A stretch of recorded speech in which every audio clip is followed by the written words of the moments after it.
Décibel, d'histoire, la série musique et histoire, histoire et musique, de Chandaille et Chignon, le podcast des médiathèques de Saint-Médard-en-Jalles.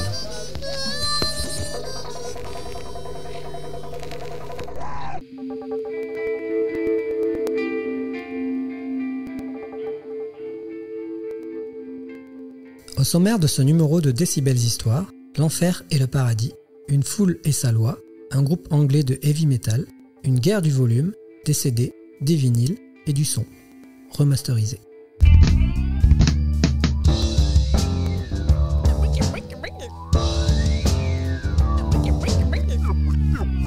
Cet entrefilet culturel vous est présenté par Thierry Asdar, bibliothécaire expert des musiques modernes et populaires américaines du XXe siècle.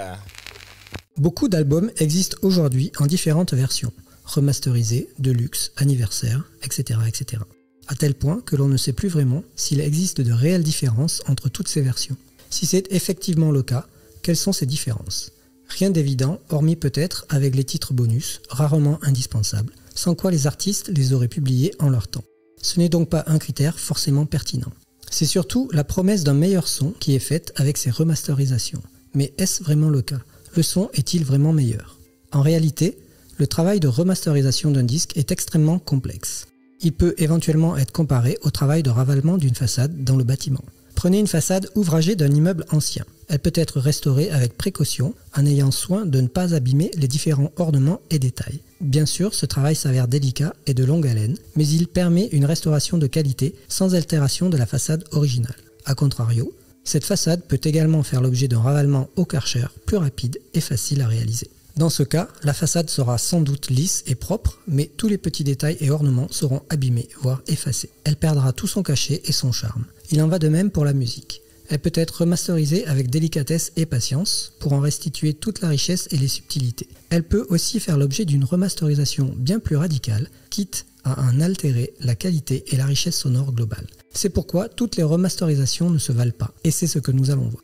J'ai choisi d'aborder cette question très large à travers un exemple plus précis, celui du groupe anglais de heavy metal Black Sabbath, dont les albums font régulièrement l'objet de rééditions de ce type. En l'occurrence, avec les deux albums Heaven and Hell et Mob Rules, dont le cas me semble parfaitement emblématique de la pratique généralisée de la remasterisation. En 2021, le groupe Black Sabbath propose des nouvelles versions remasterisées en CD et en vinyle de ces deux albums Heaven and Hell et Mob Rules, respectivement parus en 1980 et 1981. L'objet n'est pas ici de proposer une chronique musicale de ces deux albums, je vais simplement rappeler qu'il s'agit de deux grands disques de Black Sabbath et plus largement de deux classiques du genre heavy metal. Par ailleurs, il s'agit aussi des deux premiers albums du groupe avec son nouveau chanteur Ronnie James Dio après le départ d'Ozzy Osbourne. Je m'arrête là pour la musique car c'est ici le travail de remasterisation de ces disques qui m'intéresse. Ces nouvelles versions en 2021 proviennent de Rhino Records, une filiale de Warner Bros. Records qui détient les droits de distribution aux États-Unis de tous les albums de Black Sabbath parus entre 1970 et 1987. Il ne s'agit pas des mêmes versions que les éditions Universal Deluxe déjà parues en 2009 et 2010 qui utilisent les masters Vertigo Records uniquement commercialisés sur le marché européen. Ces versions de 2021 ont été remasterisées en 2020 par Andy Pierce, un spécialiste de l'exercice. Voyons ce qu'apportent ces nouvelles versions à ces œuvres. Sur la forme, ces nouvelles éditions se présentent en digipack double CD standard de bonne qualité et assez joli. Ce sont de beaux objets agréables à manipuler et regarder. La présentation est assez proche des éditions Universal Deluxe de 2019 et 2010, avec toutefois le fourreau plastifié transparent en moins. Le livret proposé à l'intérieur est bien réalisé, avec beaucoup d'illustrations et une biographie de cette période de l'histoire du groupe. Texte rédigé par Cory Grow, journaliste du magazine Rolling Stone. On retrouve également des notes inédites sur le travail de Greg Hildebrandt, qui a réalisé la pochette originale de l'album Mob Rules. Même chose avec Lynn Curley au sujet de la pochette de l'album Heaven and Hell. En ce qui concerne l'objet en lui-même, on peut dire que le compte y est avec ses éditions de Rhino Records. L'objet en lui-même, CD ou DVD, apporte une réelle plus-value. Bien sûr, ces nouvelles versions proposent des titres bonus studio et live qui pour la plupart figurent déjà sur d'autres éditions comme l'édition Deluxe de 2009 et 2010. Pas de grande nouveauté à ce niveau-là, mais ce n'est pas l'essentiel. pourtant ces deux disques se suffisent largement à eux-mêmes dans leur version originale. Les versions vinyles sont quasi identiques au format CD, avec cependant moins de titres bonus, ce qui est normal car le format vinyle offre moins de temps disponible.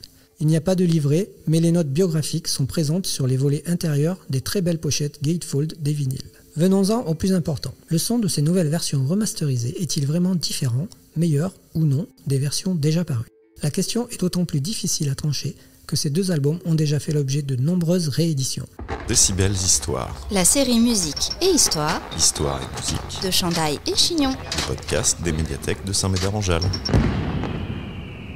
Dès leur première parution au début des années 1980, il existe deux versions différentes de ces deux albums de Black Sabbath. Les versions américaines, avec les masters Warner originaux, et les versions européennes, avec les masters Vertigo originaux. Il existe donc deux sources originales et non pas une pour ces deux albums de Black Sabbath, Heaven and Hell en 1980 et Mob Rules en 1981.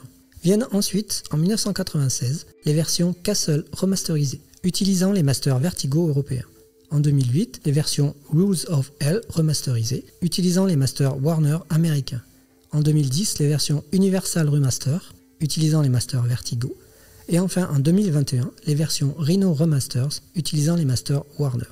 Cela fait autant de versions et de sonorités différentes pour ces deux albums de Black Sabbath. La musique proposée n'a donc pas exactement les mêmes sonorités en fonction de la version choisie.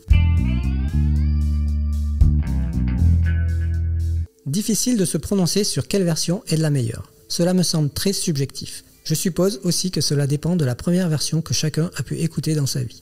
Ces écoutes successives formant ainsi l'oreille de l'auditeur à un type de sonorité bien précis associé au disque. On peut tout de même donner quelques informations plus techniques et moins subjectives.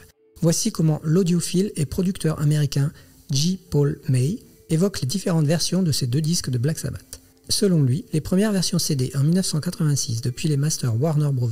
Bénéficient d'un bon transfert numérique, 16 bits. Elles ne présentent pas d'égalisation ni de compression. Elles sont donc identiques aux versions originales en vinyle de 1980 et 1981. Les versions de 1996, Castle remasterisées, font l'objet d'une compression moyenne du gain avec médium et aigu boosté. Le son s'en trouve donc clairement modifié par rapport aux versions originales. C'est encore plus le cas avec les versions de 2008, Rules of Hell, qui affichent une haute compression du gain avec basse et aigu boosté. Ces deux versions me semblent donc être objectivement les moins bonnes, car les moins fidèles aux masters originaux. Les versions de 2010, Universal Remasters, corrigent le tir avec une compression plus légère et peut-être quelques petits ajustements d'égalisation. Les versions de 2021 Rhino Remasters semblent bénéficier d'un travail plus approfondi de la part d'Andy Pierce. Toujours selon J. Paul May, cette nouvelle version propose une fréquence d'échantillonnage élevée de 24 bits à partir des masters originaux. Sur cette base, la compression est très faible, avec un travail léger effectué sur l'égalisation. Il s'agit sans hésiter de la meilleure version possible de ces deux albums. Le son des masters originaux y est parfaitement restitué, avec en prime une puissance sonore réactualisée. Elle surpasse donc la version de 2010 qui était déjà de bonne qualité. Les versions originales de 1986 sont aussi très bonnes, mais manquent un peu de puissance. En revanche, les versions de 1996 et 2008, trop compressées, ne sont pas très agréables et ne restituent pas la qualité et la richesse musicale originale de ces deux albums. Même verdict pour les vinyles. Personnellement, je suis enchanté par ces nouvelles versions Rhino de 2021. Elles me replongent exactement dans mes souvenirs lorsque j'ai découvert ces deux albums au milieu des années 80. Sentiment que je n'avais pas retrouvé jusque-là avec les autres versions de ces disques. Le travail de remasterisation proposé aujourd'hui et depuis quelques années déjà sur de nombreux albums de légende n'est donc pas forcément gage de qualité.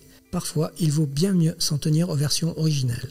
Même si le son manque un peu de puissance en comparaison des sorties actuelles, il est alors préférable de monter le son de sa platine qui en restituera ainsi toute la qualité et la richesse sonore voulue initialement par les artistes. Lorsque la remasterisation se limite à un travail de compression avec une amplification sur les basses, médium ou aiguës, le résultat est généralement très décevant. C'est le cas par exemple ici avec les versions de 1996 ou 2008. Le plaisir est largement gâché avec ce type de production. C'est une tendance que l'on retrouve malheureusement assez largement dans les remasterisations proposées durant les années 1990 et 2000. Le son y est certes plus fort, mais d'une qualité générale médiocre et surtout inférieure aux originaux. Cela correspond à une période de l'industrie musicale appelée la guerre du volume, Loudness War en anglais. Avec l'arrivée du numérique au début des années 1990, les maisons de disques ont commencé à augmenter le volume de la musique sur les CD en utilisant la technique de la compression.